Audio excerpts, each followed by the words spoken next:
नमस्कार साथियों, स्वागत है आपका हमारे YouTube चैनल में। आप छत्तीसगढ़ की किस जगह से हमारे समाचार सुन रहे हैं, कृपया कमेंट बॉक्स में लिखकर हमें जरूर बताएं। रायपुर से प्रस्तुत है छत्तीसगढ़ के प्रादेशिक समाचार। समाचारों के साथ में रजनी शुक्ला। पहले मुख्य समाचार।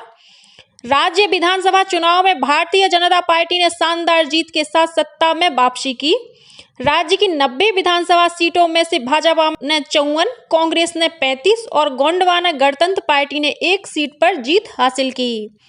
मुख्यमंत्री भूपेश बघेल चुनाव जीते, लेकिन उप मुख्यमंत्री टीएस सिंहदेव सहित 9 मंत्री चुनाव हार गए। कांग्रेस के कई दिग्गज नेताओं ने सीटें गंवाई। विधानसभा चुनाव में भारी बहुमत मिलने से भाजपा खेमे में खुशी की लहर। केंद्रीय मंत्री अनुराग सिंह ठाकुर ने कहा कि राज्य की जनता ने डबल इंजन की सरकार पर भरोसा जताया।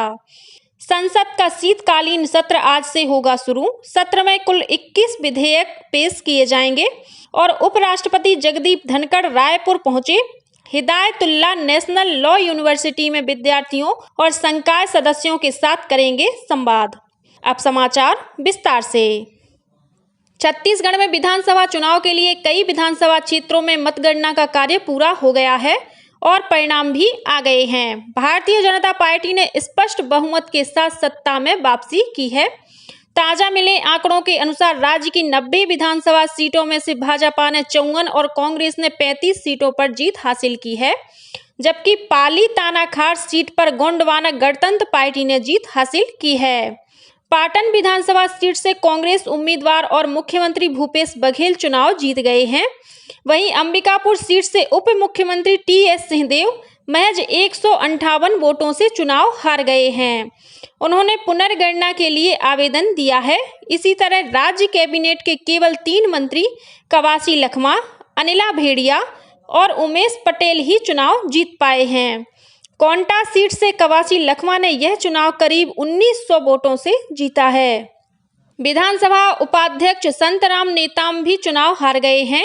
इसी तरह मंत्री अमरजीत भगत, ताम्रध्वज साहू, रविंद्र चौबे, जयसिंह अग्रवाल, मोहन मरकाम, शिव कुमार डहरिया, मोहम्मद अकबर और रुद्र कुमार गुरु भी अपनी अपनी सीटों से चुनाव हार गए हैं। भाजपा की बात करें तो पार्टी के राष्ट्रीय उपाध्यक्ष और पूर्व मुख्यमंत्री डॉक्टर रमन सिंह ने राजनांदगांव विधानसभा सीट से जीत ली है। वहीं लोरमी से प्रदेश भाजपा अध्यक्ष अरुण साव, कुनकुरी से विष्णुदेव साव, रायगढ़ से भाजपा उम्मीदवार ओपी चौधरी ने भी जीत हासिल की है।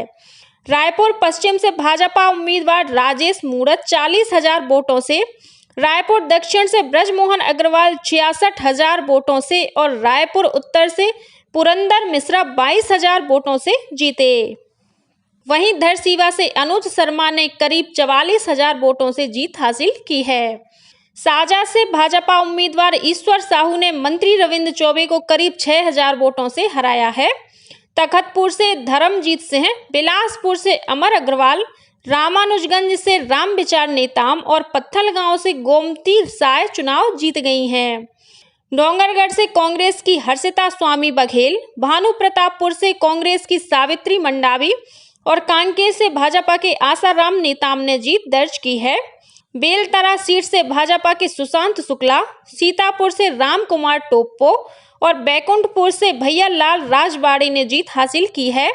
लेलुंगा सीट से कांग्रेस उम्मीदवार विद्यावती सिदार, सारंगढ़ से गणपत जांगड़े ने चुनाव जीता है। पाली तानाखार से गोंडवाना गणतंत्र पार्टी के तुलेश्वर सिंह मरकाम ने 1 सीट 14 मतों से चुनाव जीत लिया है। वहीं भिलाई नगर से कांग्रेस उम्मीदवार देवेंद्र यादव, धर्मजयगढ़ से कांग्रेस के लाल सिंह राठिया ने चुनाव जीता है। अभनपुर से कांग्रेस के धनेंद्र साहू करीब 15,000 वोटों से हार गए हैं। यहां से भाजपा के इंद्रजीत साहू ने जीत दर्ज की है। सामरी विधानसभा क्षेत्र से भाजपा की उदेश्वरी पैकरा करीब 14,000 वोटों से जीत गई हैं। कसडोल से कांग्रेस उम्मीदवार संदीप साहू अंतिम चक्र परिणाम घोषणा के बाद 33,000 से अधिक मतों से जीत रहे हैं। आरंग से गुरु खुशवंत साहेब 18,500 वोटों से जीत गए हैं। उन्होंने मंत्री शिव कुमार डहरिया को हराया है। जांजगीर चांपा से भाजपा के उम्मीदवार और नेता प्रतिपक्ष नारायण चंदेल चुनाव हार गए हैं। वहीं विधानसभा अध्यक्ष और शक्ति जिले से कांग्रेस उम्मीदवार डॉक्टर चरणदास महंत ने करीब 12,000 वोटों से चुनाव जीत लिया है। प्रेमनगर से भाजपा उम्मीदवार भूलन सिंह मरावी और मस्तूरी से कांग्रेस उम्मीदवार दिलीप लहरिया जीत गए हैं। कुज्जी से कांग्रेस के भोला राम साहू और बीजापुर से विक्रम मंडावी जीते हैं। खैरागढ़ विधानसभा सीट्स पर कांग्रेस की यशोदा वर्मा ने जीत हासिल की है। इस चुनाव में जनता कांग्रेस छत्तीसगढ़, आम आदमी पार्टी, मार्क्सवादी कम्युनिस्ट पार्टी और बहुजन समाज पार्टी के सभी उम्मीदवार हार गए।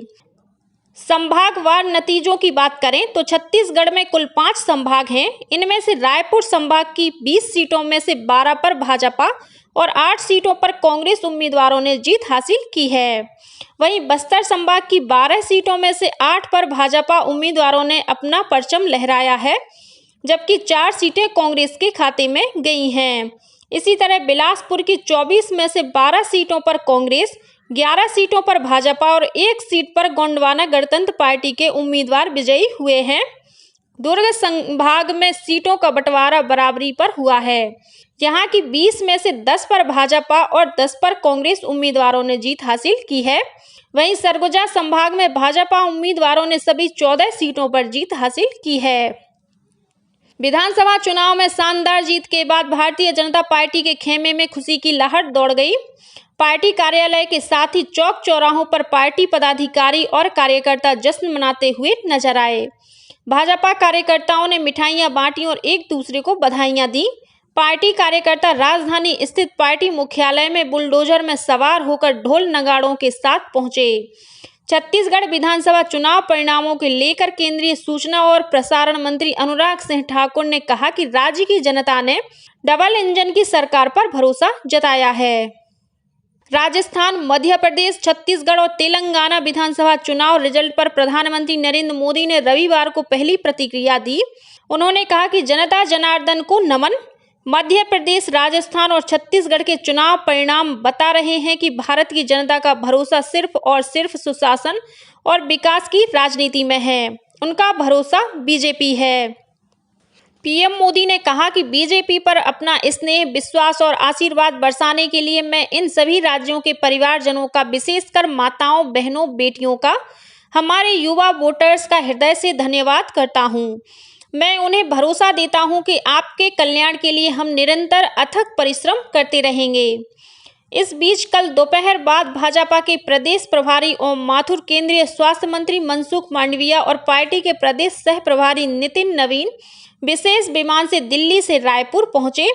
रायपुर पहुंचने के बाद विमानतल पर पत्रकारों से चर्चा करते हुए श्री माथुर ने कहा कि राज्य में भाजपा की शानदार जीत का श्रेय मोदी सरकार की गरीब कल्याण योजनाओं के साथ ही पार्टी के नेताओं और कार्यकर्ताओं की मेहनत को जाता है। भाजपा के प्रदेश अध्यक्ष अरुण साव ने भाजपा की ऐतिहासिक जीत को छत्तीसगढ़ के गांव, गरीब, किसान, मजदूर और युवाओं की जीत बताया है। उन्होंने कहा कि राज्य की जनता ने भाजपा को जिताकर विकास का मार्ग चुन लिया है। श्री साव ने कहा कि आज के चुनाव परिणाम के बाद छत्तीसगढ़ कांग्रेस के कुशासन, अन्याय, अत्याचार, आतंक और भ्रष्टाचार से मुक्त हुआ है। पूर्व मुख्यमंत्री डॉक्टर रमन सिंह ने भाजपा की जीत पर खुशी व्यक्त करते हुए कहा कि प्रदेश में कमल खिल गया है।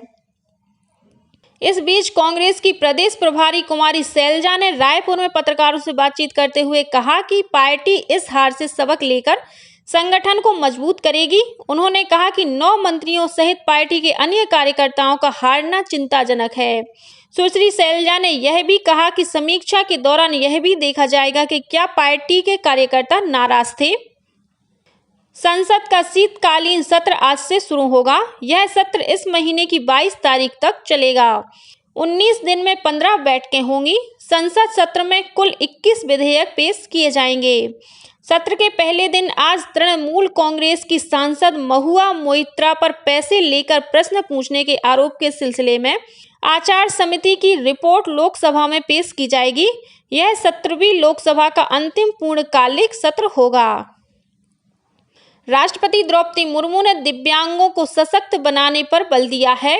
कल नई दिल्ली में अंतर्राष्ट्रीय दिव्यांगजन दिवस पर राष्ट्रीय पुरस्कार प्रदान करते हुए उन्होंने कहा कि दुनिया की आबादी में 15% लोग दिव्यांग हैं।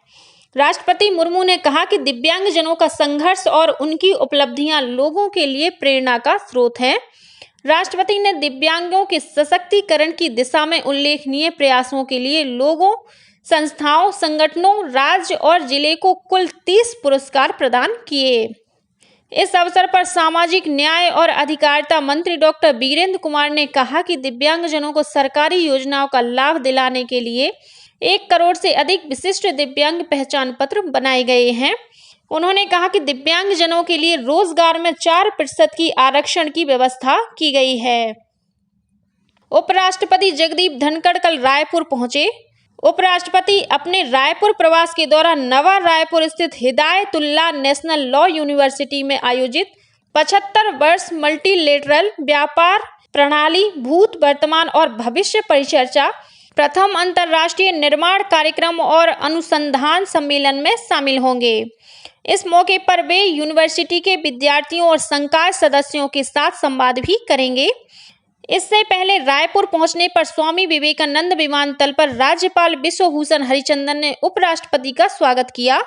इस अवसर पर मुख्य सचिव अमिताभ जैन और पुलिस महानिदेशक अशोक जुनेजा सहित अन्य वरिष्ठ अधिकारी भी मौजूद थे। इसके बाद श्री धनखड़ राजभवन गए, जहां उन्हें गार्ड ऑफ ऑनर दिया गया। उपराष्ट्रपति ने राजभवन परिसर में मौलश्री का पौधा रोपण किया। सुकमा जिले में सुरक्षा बलों ने तोंडा मार्का के जंगलों में एक आईईडी बरामद किया है, जिसे सफलतापूर्वक निष्क्रिय कर दिया गया। मिली जानकारी के मुताबिक माओवादी विरोधी अभियान के तहत तोंडा मार्का कैंप से कोबरा बटालियन और केंद्रीय रिजर्व पुलिस बल के जवान गश्त पर निकले हुए थे। कोंडा मार्का के जंगलों में जवान को नुकसान पहुंचाने की नीयत से माओवादियों ने आईईडी लगा रखा था, लेकिन जवानों की सक्रियता से इसे समय रहते बरामद कर लिया गया। इसी के साथ छत्तीसगढ़ के समाचारों का ये बुलेटिन समाप्त हुआ। नमस्कार।